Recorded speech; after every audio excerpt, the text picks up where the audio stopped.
rencana hari ini kegiatannya ngapain, Riz? Kita akan workshop terapi puisi sama saya dan rekan saya Kang Kenny. Kenalkan, saya Muhammad Faris Zulfikar, saya juga alumni psikologi UPI angkatan 2014, lulus tahun kemarin, alhamdulillah. Perasaan saya hari ini tuh, semangat banget ini ya, karena kemarin tuh kayak roller coaster lah gitu, perjuangan naik turun, ya banyak hal yang jadi penghalang, tapi akhirnya Kang Kenny bilang kita harus lihat di balik badai ini ada apa gitu, semangat gitu. Oke, boleh dari Babon, baru bangun ya, pola istirahat yang tidak benar karena habis kemarin bergiat seharian full, ternyata sehari semalam baru sempat istirahat tadi dan wah kaget ada Kang Kenny di bawah. jadi kaget ya. Iya, walaupun udah direncanakan ini kemarin. Nah, ya gitu. Saya Nidan, saya dari PKH 19. Kalau misalnya apa yang saya rasakan hari ini, mungkin saya menemukan bagaimana cara merasakan kembali apa itu ketertarikan terhadap sesuatu, dan mungkin hal ini menjadi salah satu awalan yang baik. Saya Siska Purwani dari pendidikan IPS tahun 2020. Yang saya rasakan hari ini deg-degan sama penasaran apa yang mau dilakukan sama dari selanjutnya. Perkenalkan, saya Tiara dari Bangsa Indonesia angkatan 19. Yang saya rasakan hari ini adalah sama excited ya. Kelihatan banget dari tubuhnya, Emang gak bisa diem Gak bisa diem. Nah, teman-teman kan udah tahu ya judul penelitian saya ini adalah Embodied Justice bagi penyintas kekerasan berbasis gender dan seksual di Jawa Barat. Nah, teman-teman dengar kata embodied ini mungkin agak asing ya. Itu ada pertanyaan dulu nggak soal ini gitu? Sini kita sedang melakukan penelitian terhadap penyintas trauma, yaitu trauma kekerasan berbasis gender dan seksual melalui pendekatan berbasis kesenian, mulai dari puisi, teater, dan juga ketubuhan atau tari. Kenapa kita mengangkat isu ini ya? Karena belakangan di Bandung juga sudah mulai mencuat lagi kasusnya, termasuk yang di Ciburu atau pesantren, dan kita ingin menyuarakan penyintas supaya bisa menemukan ruang untuk berdaya dan mengetahui apa sih yang sebetulnya perlu diubah dari norma masyarakat. Gitu. Ya cukup mengkhawatirkan, mungkin sangat mengkhawatirkan gitu ya, mengingat perjuangan teman-teman yang concern di isu kekerasan berbasis gender belakangan juga masih berusaha mendorong supaya RUU PKS disahkan, begitu salah satunya, supaya teman-teman yang mengalami kekerasan seksual itu bisa mendapatkan perlindungan hukum yang lebih adil gitu. Karena kan dalam RUU ini yang melakukan pemerkosaan tanpa penetrasi itu bisa dijerat nantinya begitu, dan supaya ya masyarakat juga ikut berkontribusi dalam mengubah norma yang ada nantinya kayak gitu.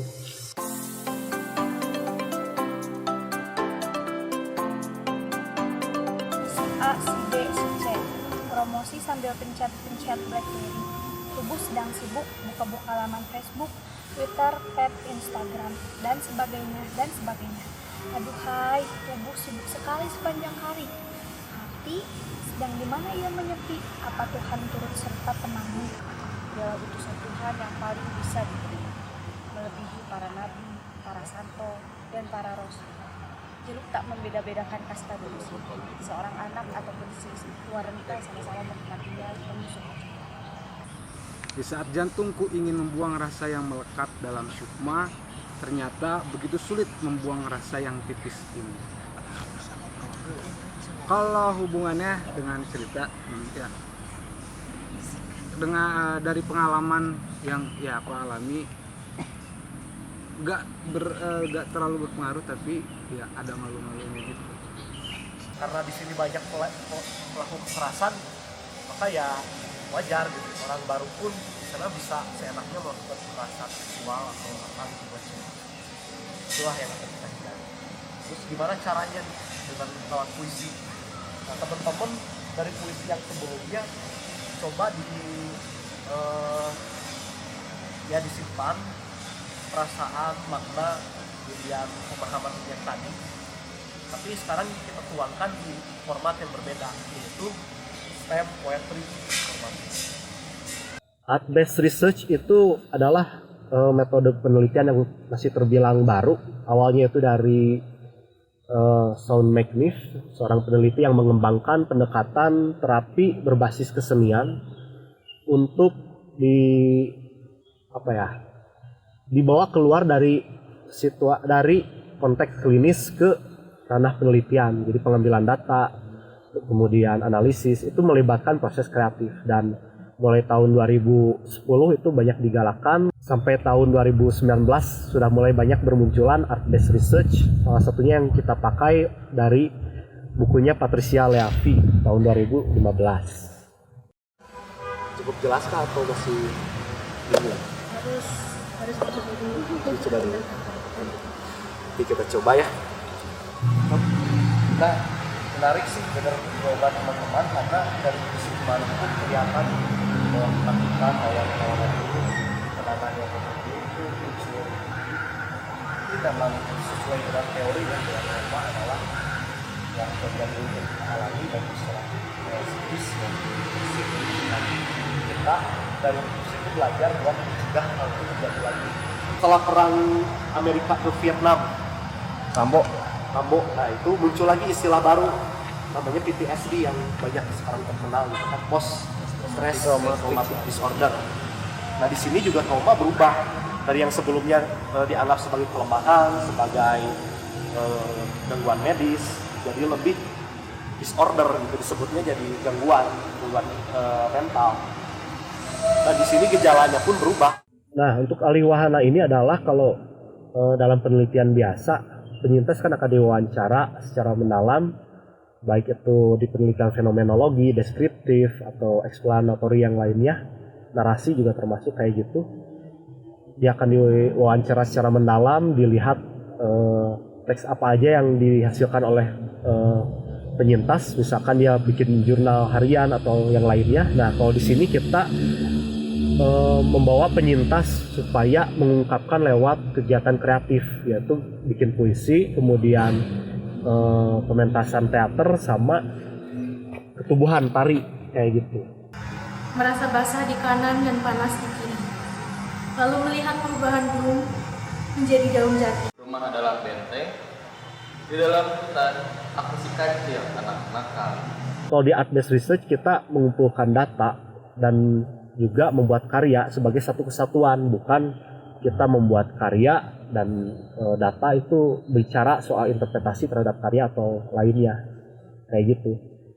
Jadi proses kreatif dalam membuat karya itu bagian dari penelitian, pengambilan data dan pengolahan data juga, nggak bisa dipisahkan secara terpisah. Mengancam saya tidak pernah merasakan teman-teman tersebut. Itu lebih formal.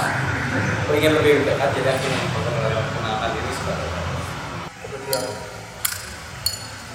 jadi enak itu dengan suaranya. Berkhasmat mungkin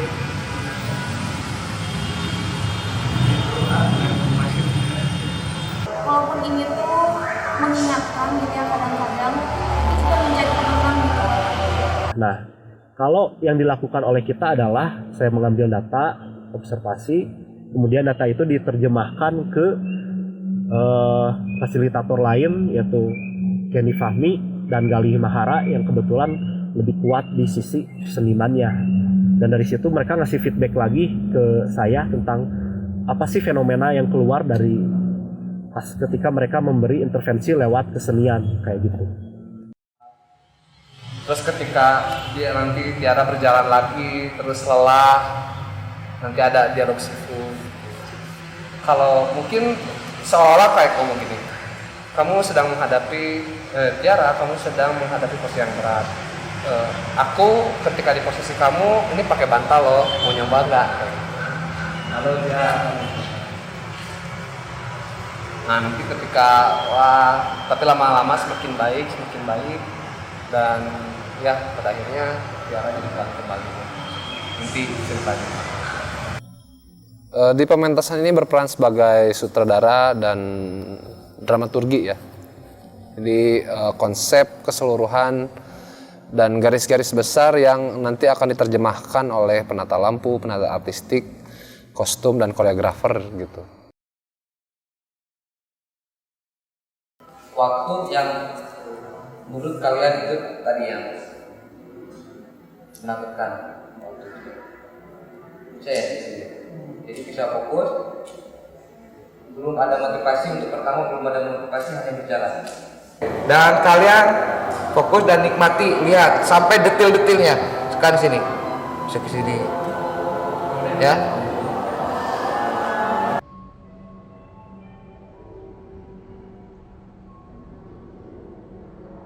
Kita sedang mendalami isu trauma.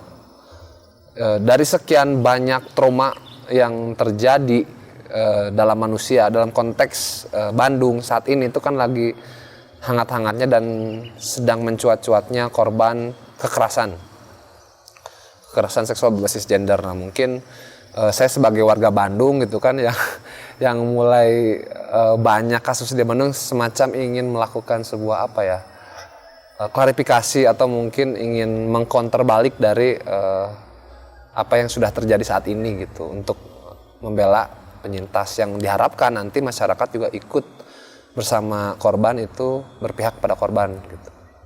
Dan kaitannya sama trauma agar minimal ada upaya dari masyarakat gitu ya untuk berusaha meringankan trauma, atau kalau lebih bagus lagi mendampingi trauma itu untuk keluar dari trauma atau menyelesaikannya gitu. Yang dieksplorasi dari sini adalah karena ini kaitannya sama trauma, itu tentu saja luka masa lalu gitu, kaitannya dengan sudut pandang. Kemudian bagaimana tubuh merespon itu gitu. Ada 3 gitu yang menjadi material dasar gitu dari penciptaan teater yang sekarang itu gitu. Bagaimana si luka itu kemudian dianalisis gitu ya, maksudnya secara sadar gitu ya, diperiksa atau dicari bagaimana menyelesaikan permasalahan atas luka tersebut gitu. Kemudian sudut pandang gitu, bagaimana sudut pandang dari si korban itu memandang luka, dan bagaimana sudut pandang orang lain itu memandang luka juga gitu, luka tersebut gitu. Nanti akan dieksplorasi sehingga terjadi sebuah dialektika yang menarik gitu ya, saling timpal argumen, saling menawarkan solusi, saling menegasi, dan kemudian muncul ide-ide baru gitu. Bisa jadi secara tidak langsung ya, dan di luar pengamatan peneliti dapat membuat penyintas merasa mengalami kembali situasi ketika dia trauma kayak gitu. Karena jangan-jangan kan ketika kita buka karya, ada teman-teman yang secara tidak sengaja mengatakan sesuatu dan itu memicu kembali traumanya gitu. Karena saya kira pas di workshop teater yang kedua itu sangat mengalami ini ya, ke situasi yang tertekan bagi si penyintas, karena di sana teman-teman terlalu terfokus pada kecurigaan, pada hal-hal yang negatif gitu, tidak berusaha mendengarkan apa sih yang dibutuhkan oleh penyintas. Makanya untuk penelitian ini kita merekomendasikan supaya ada psikolog.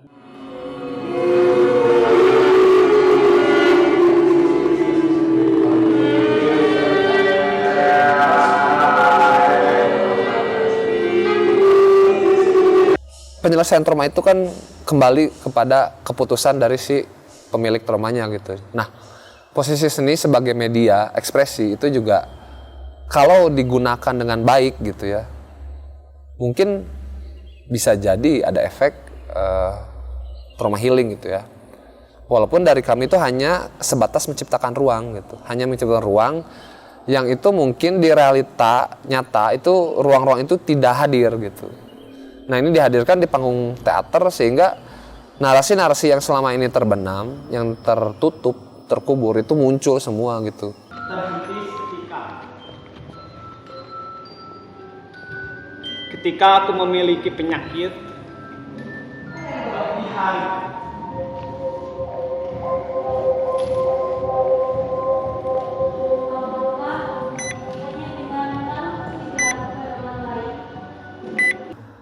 Di teater itu, ketika tidak ada naskah, itu bukan berarti teksnya itu tidak ada gitu. Teksnya itu tetap terekam gitu di dalam tubuh para pemain gitu kan. Nah, kemudian bagaimana sih perilaku-perilaku antar aktor juga itu akan memunculkan sebuah ide gagasan atau sebuah konsepsi yang bisa diterima oleh penonton gitu. Seperti komunikasi gestur itu mungkin selama kita gesturnya tidak terlalu abstrak itu masih bisa memahami gitu. Nah, teater ini tuh pakai pendekatan seperti itu. Jadi teks yang berbasis pada narasi yang ada di dalam tubuh mereka yang kaitannya ini sama trauma gitu. Berbeda dengan drama yang naskahnya, tokoh penokohannya gitu kan, yang disusun dari awal, sementara tokoh alur itu ditemukan selama workshop gitu, dan mereka menjadi dirinya sendiri dan dialog-dialognya pun itu adalah permasalahan mereka gitu, yang menarik untuk ditanggapi secara kolektif gitu, sesama yang penyintas trauma juga, atau mungkin sama orang non penyintas atau sama penonton nanti gitu, untuk sama-sama ditanggapi mungkin akan menarik gitu. Keunikannya dibandingkan metode penelitian lain ya adalah karena ini menggunakan karya yang dihasilkan oleh partisipan itu sendiri, dan kami terlibat langsung untuk melihat bagaimana partisipan membuat karyanya. Maka penelitian kami ya ketika dipresentasikan lebih mewakili pengalaman partisipan, lebih orisinal, lebih membuat partisipan menyuarakan apa yang dia ingin katakan gitu, apa yang ingin dia ekspresikan. Karena kan kalau dalam bahasa ilmiah itu biasanya harus berjarak dan harus kering, dan itu mungkin akan mereduksi apa yang sebenarnya dirasakan gitu ya. Dan rasa, kalau kita bicara soal rasa itu kan sesuatu yang nggak bisa begitu saja dilogikakan gitu, diungkapkan dengan bahasa yang formal kayak gitu.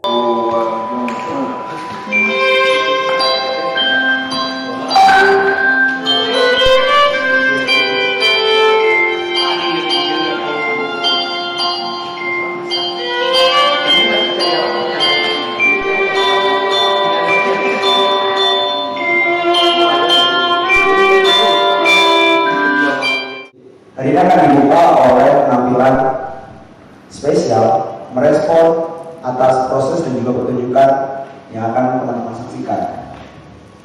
Langsung saja. Oke, ini dia.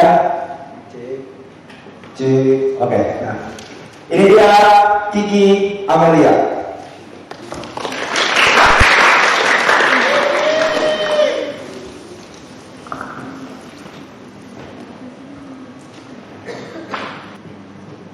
Karya Acep Zamzam Nur.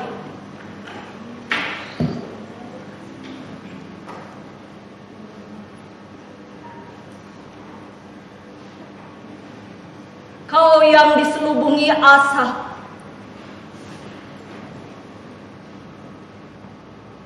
kau yang mengendap seperti candu, kau yang bersenandung dari balik penjara,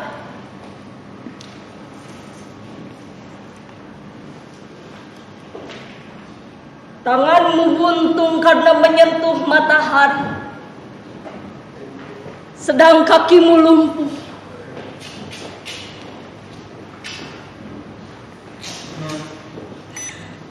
Aku mencintaimu dengan lambung yang perih, pikiran yang dikacaukan warga susu, pemupukan, serta kerusuhan yang meletus di mana-mana. Darah dan air mataku tumpah seperti timah panas yang dikucurkan ke telinga. Kubayangkan tanganmu yang buntung serta kakimu yang lumpuh. Tanpa menunggu seorang pemimpin, aku meleguk bensin. melepaskannya ke udara. Lalu bersama mereka, aku membakar pasar, gudang, pabrik sebagai pernyataan cinta.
Aku ingin merasakan kebahagiaan,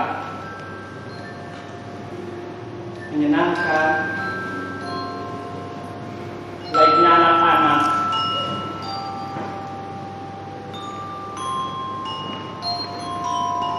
Tapi itu semua berhenti ketika aku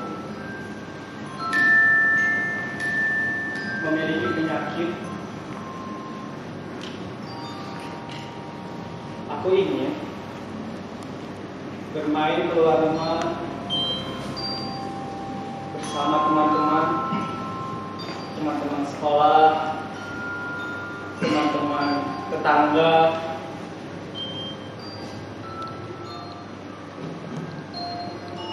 Tapi orang tuaku melarang. Ketika aku mencoba keluar rumah, aku mendapatkan siksaan. Aku dipukul.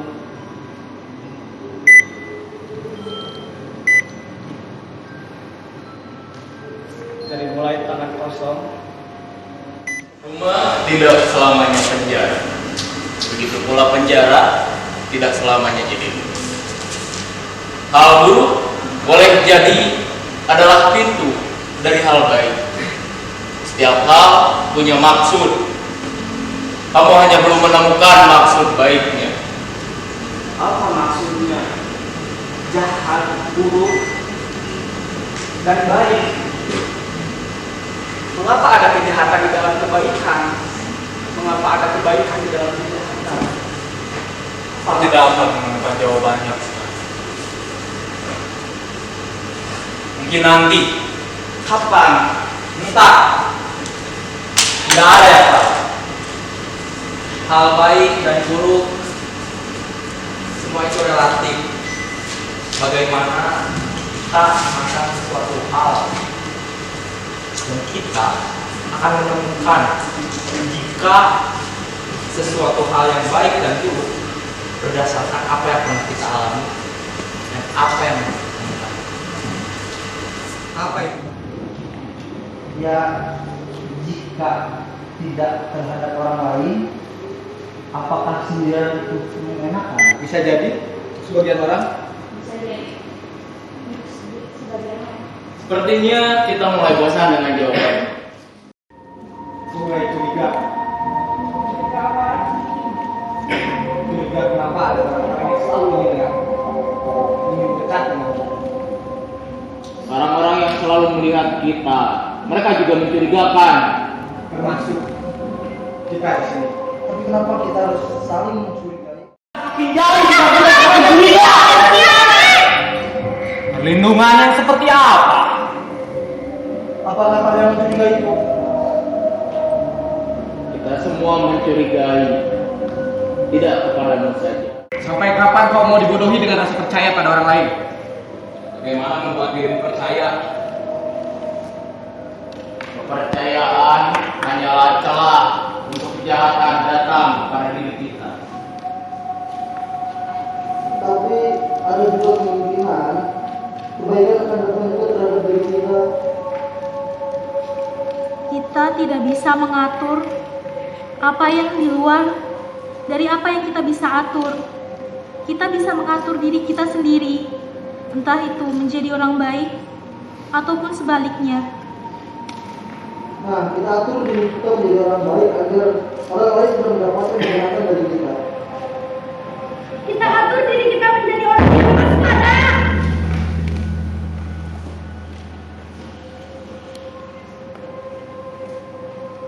Lalu, jika semua orang mewaspadai, di mana kita bisa berlindung? Di manakah tempat yang aman?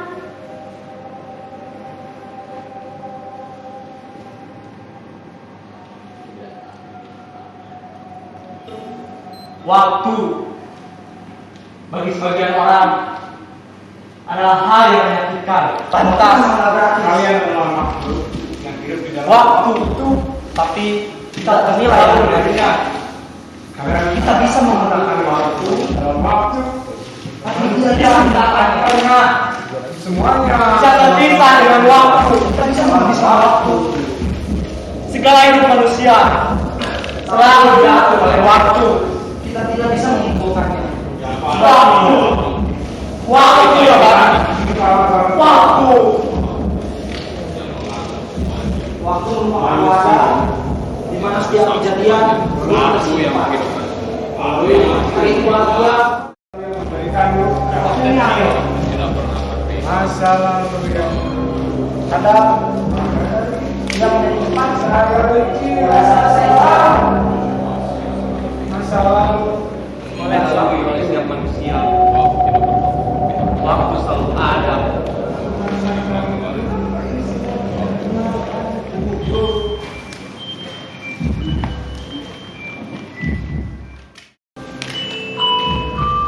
Kena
Embodied justice itu sebenarnya apa? Yaitu teman-teman mungkin sadar atau nggak sadar selama ini kita mau pengalaman sosial, pengalaman psikologis, pengalaman politik itu dipelajari lewat tubuh. Gitu. Sebagian besarnya tanpa sadar. Misalkan kita refleks nih ya, contoh saja disebut cebong atau kadrun, tiba-tiba jantung itu terasa dari pikir-pikir dulu. Maka kita berpikir bahwa cebong atau kadrun ya bisa dengan tubuh otomatis merespon stimulus tersebut. Oke,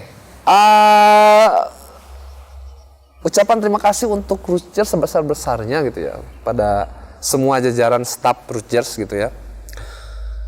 Bagaimana telah memberikan kami kesempatan untuk mencoba drama terapi gitu kan ke masyarakat gitu yang didukung oleh Rutgers gitu. Mungkin kalau misalkan ini kami lakukan sendiri mungkin tidak akan sampai pada level kegiatan yang di titik ini gitu. Untuk Rutgers, terima kasih programnya. Terima kasih untuk kesempatannya telah mempercayai Yayasan Mandala Oraitapa untuk mengelola program penelitian Power to Youth ini, dan kami juga sangat mendukung program semacam ini ke depannya. Mudah-mudahan kami juga dapat berkolaborasi lebih lanjut dengan komunitas lain yang bermitra dengan Rutgers juga. Begitu. Ungkapan pribadi buat kekerasan seksual. Ungkapan pribadi pada kekerasan seksual. Tega. Itu sih. Tega. Akhiri.